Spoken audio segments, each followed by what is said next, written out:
Wallace-Hadrill to open the case for the opposition.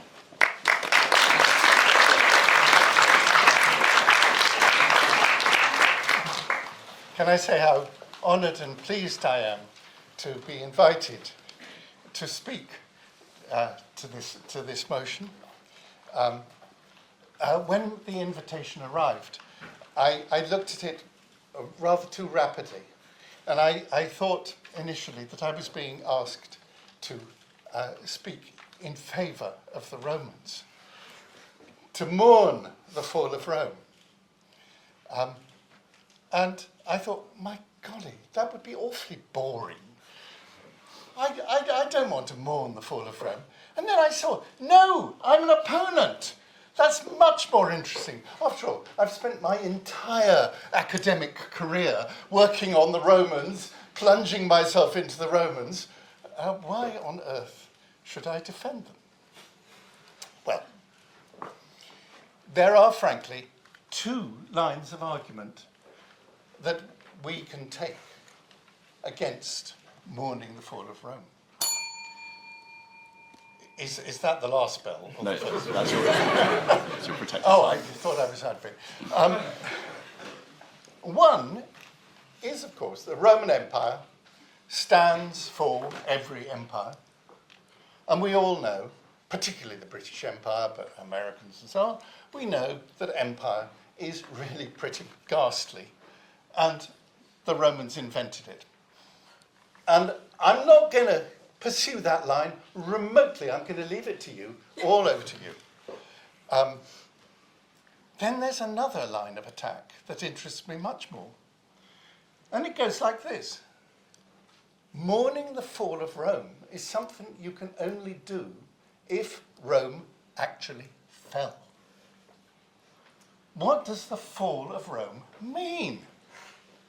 Well, I know you've all heard of this book called The Decline and Fall of the Roman Empire. And you think, everyone thinks they therefore know that the Roman Empire declined and fell. How many of you have actually read Gibbon? Oh, that's doing well. Then you can bear me out, can you not? In saying that it's the most misleading title that was ever given to a book. Because having set out to describe the decline and fall of the Roman Empire, he found the story never ended. First, you get some sort of fall of the centre of power in Rome, sometime in the 5th century. But already Rome has created its safety net called New Rome.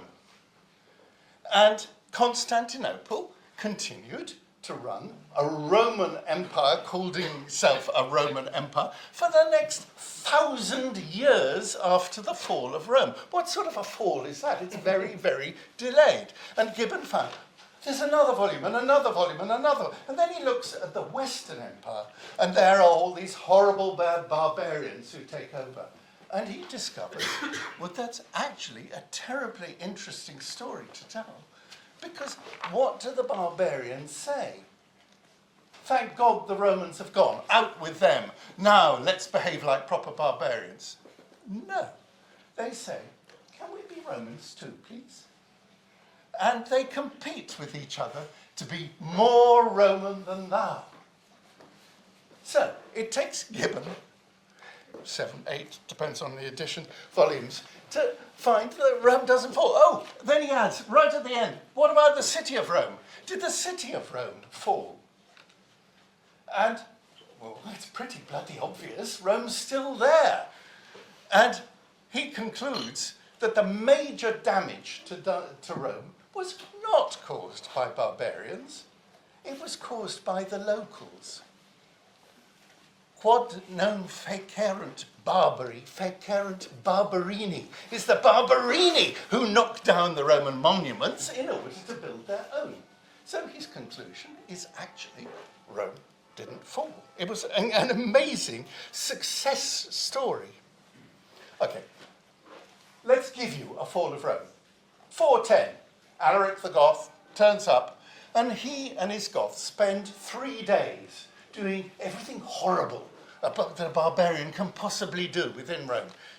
Raping, sacking, pillaging, everything. Okay? And do the Romans like it? You bet they don't. I've got a couple of quotes here. What does St. Jerome, who translated the Bible into Latin, the Vulgate Bible, St. Jerome, say, immediately after the event? I was wavering between hope and despair, torturing myself with the misfortunes of other people.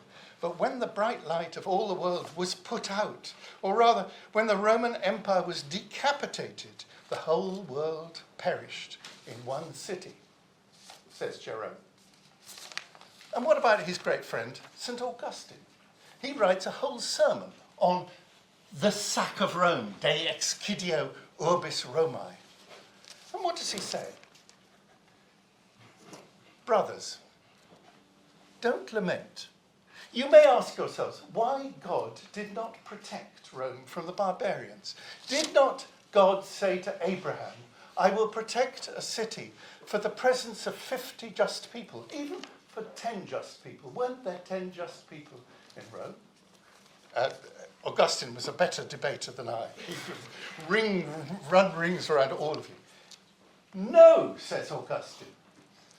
God did spare Rome. Yes, an awful lot of people were killed. An awful lot of treasure was seized. But there were survivors, and Rome survived. And Rome also survived, he says, in Constantinople. And Augustine points to hope. And then, having said that in a brief sermon, he then writes a massive volume on De Civitate Dei, on God's city, in which Rome is the model for something bigger and better. And he gives his praise of the Roman Empire, which isn't about concrete, though you're quite right, concrete is terribly important. I spent an awful lot of time studying it.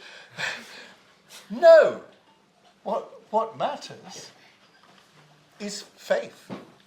And interestingly, in the Monty Python scene, the one thing that those Jewish rebels never say is what the Romans give us is religion.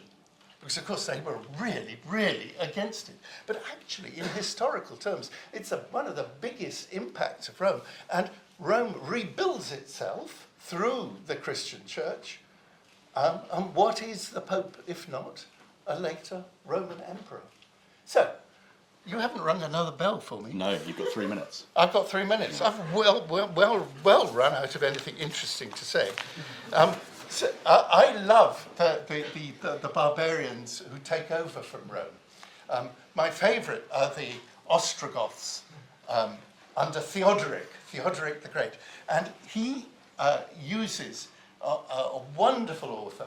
Nobody reading Latin, maybe your pupils, but nobody reads Cassiodorus. Cassiodorus is amazing. And Cassiodorus writes on behalf of this Ostrogothic barbarian king. And what does he do? He tells everyone to behave in a civilized fashion. Civilitas. So, for instance, Theodoric gets terribly cross because the Ostrogoths are settling quarrels by duelling. And he says, what are you using duelling for? Like barbarians. We live in a civilized society. We settle things by the law. Do you not have courts? Go to court. Don't duel. So that's what a barbarian said. And actually, Theodoric made a very fine hand of being a reinvented Roman emperor. Go to Ravenna. You been to Ravenna? Where his massive tomb is, and all those other, not every building in Ravenna is by Theodoric, but a lot. And do they use concrete? Yes, of course they use concrete. And I've got 1 minute to point out that Hagia Sophia imitates the Pantheon in its use of Roman concrete because it is a continuity with the Roman Empire. And Hagia Sophia is then imitated by every Muslim church because it becomes the image of what a real place of worship is like. Roman concrete lives on in the Islamic world. The Romans never fell. They just changed shape a little. Thank you.